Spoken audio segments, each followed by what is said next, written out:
যুক্তরাষ্ট্র ও ইসরায়েলের হামলায় ইরানের সর্বোচ্চ নেতা আয়াতুল্লাহ আলী খামেনি নিহত হওয়ার খবর নিশ্চিত করেছে ইরান। রোববার সকালে ইরানের রাষ্ট্রীয় সংবাদ মাধ্যম এ খবর প্রচার করে। রাষ্ট্রীয় সংবাদ মাধ্যম IRIB সকালে জানায় ইরানের সর্বোচ্চ নেতা শাহাদাত বরণ করেছেন। এর আগে খামেনি নিহত হওয়ার খবর জানান যুক্তরাষ্ট্রের প্রেসিডেন্ট ডোনাল্ড ট্রাম্প।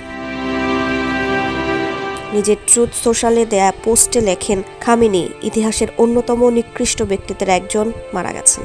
রয়টার্স বলছে, আয়াতুল্লাহ আলী খামেনি শনিবার সকালে তেহরানে নিজ কার্যালয়ে হামলায় নিহত হয়েছেন। বিবিসি জানিয়েছে, সর্বোচ্চ নেতার মৃত্যুতে ইরানে রোববার থেকে 40 দিনের রাষ্ট্রীয় শোক ঘোষণা করা হয়েছে। ইরানের সর্বোচ্চ নেতা আয়াতুল্লাহ আলী খামেনি নিহত হওয়ার পর অন্তর্বর্তী সময়ে দেশটিকে নেতৃত্ব দেবে 3 সদস্যের একটি পর্ষদ।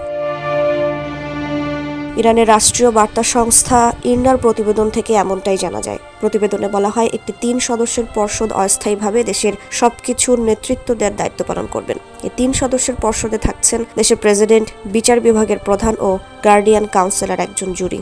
কার্যালয়ে বসে কাজ করার সময় নিহত হন খামেনি। ইরানের সুপ্রিম ন্যাশনাল সিকিউরিটি কাউন্সিল বলেছে, সর্বোচ্চ নেতা আয়াতুল্লাহ আলী খামেনি শনিবার ভোরে তার কার্যালয়ে কাজ করার সময় নিহত হয়েছেন। ইরানের রাষ্ট্রীয় টেলিভিশন চ্যানেলগুলোতে ঘোষিত কাউন্সিলের এক বিবৃতি থেকে এমনটা জানা যায়। খামেনির মৃত্যুর জন্য যুক্তরাষ্ট্র ইসরায়েলকে দায়ী করেছে সুপ্রিম ন্যাশনাল সিকিউরিটি কাউন্সিল। এর আগে উপগ্রহ চিত্র বিশ্লেষণ করে বিবিসি নিশ্চিত করেছে যে তেহরানে লিডারশিপ হাউস কম্পাউন্ডের কিছু অংশে উল্লেখযোগ্য ক্ষতি হয়েছে।